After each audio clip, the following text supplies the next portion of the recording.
साथियों, आज हम बात करेंगे बामन मेश्राम की, जो वाम सेव के नेता हैं। साथियों, आप मदरसों के विषय में तो आप अच्छे से जानते होंगे। इन मदरसों में कुरान, हदीस, सुन्नत आदि धार्मिक किताबों, धार्मिक पुस्तकों की पढ़ाई जाती है। एक तरीके से कहें तो मदरसे हदीसों की ट्रेनिंग सेंटर हैं। कुछ मदरसे तालिबान, अलकायदा की विचारधारा के पोषक हैं। उन लोगों के संपर्क में भी है।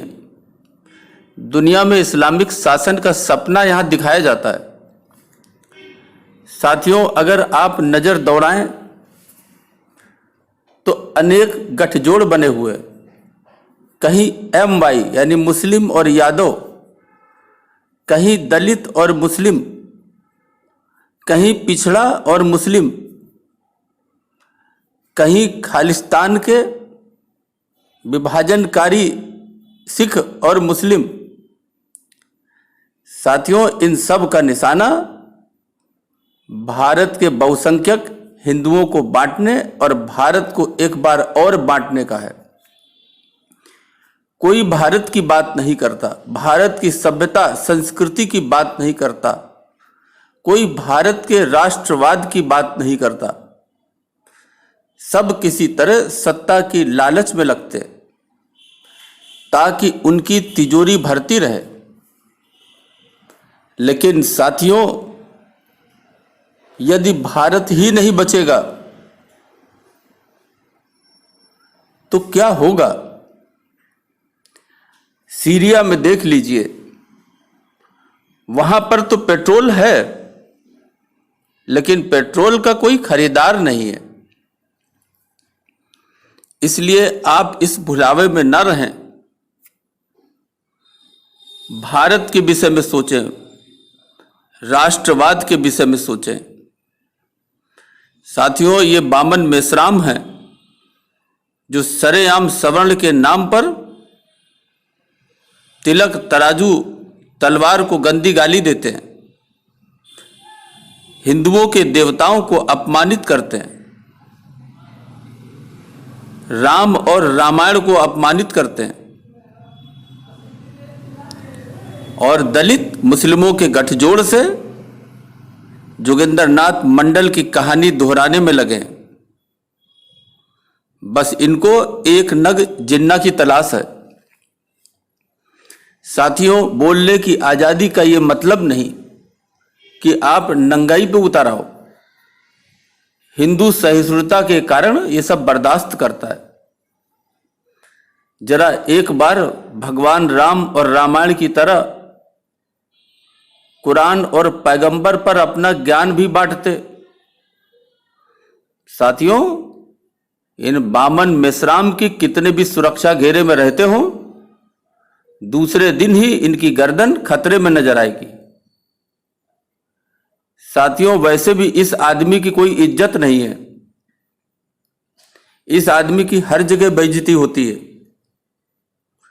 इज्जत वही होती है जो भारत से और भारतीयता से नफरत करते हैं, जिनके मन में भारत को एक बार और बांटने की चाहत है, अलगाववादी हैं।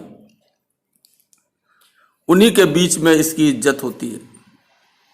जिस दिन साथियों भारत में जातियों की सीमा से बाहर आकर हिंदू एक हुआ, उस दिन इस बामन मेश्राम और इनके जैसे लोगों के चेहरे कालिक से पुते मिलेंगे।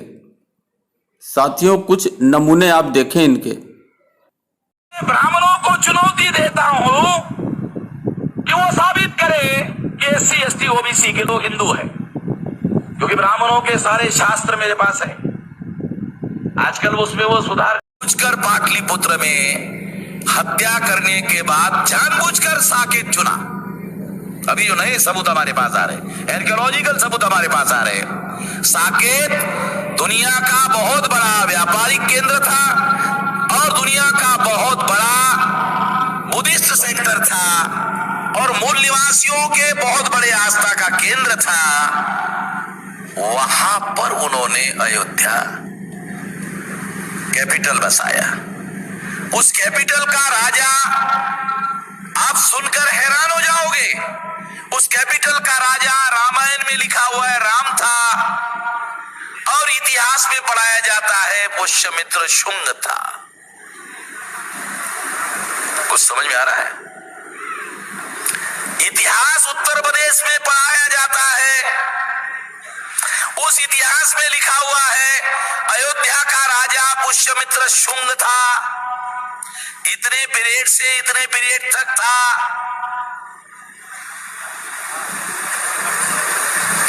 और रामायण में पढ़ा जाता है अयोध्या का राजा राम था।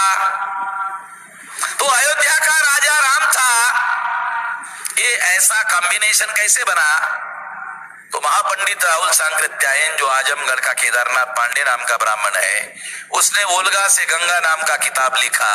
उस किताब में उन्होंने लिखा कि पुष्यमित्र शुंग के दरबार में वाल्मीकि राजकवि थे, और पुष्यमित्र शुंग को सामने रखकर उसने रामायण लिखी। रामायण का राम कोई और नहीं था, पुष्यमित्र शुंग ही था।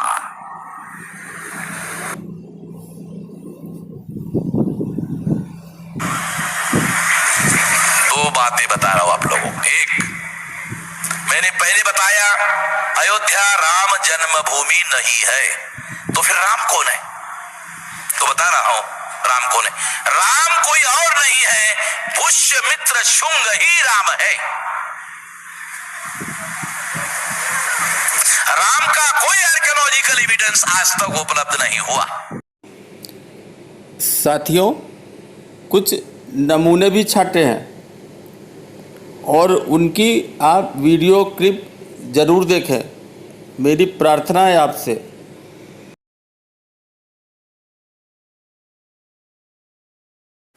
मैंने अपनी बात कह दी, और वो भी बीजेपी लगाएगी, उसका भरोसा करूंगा मैं?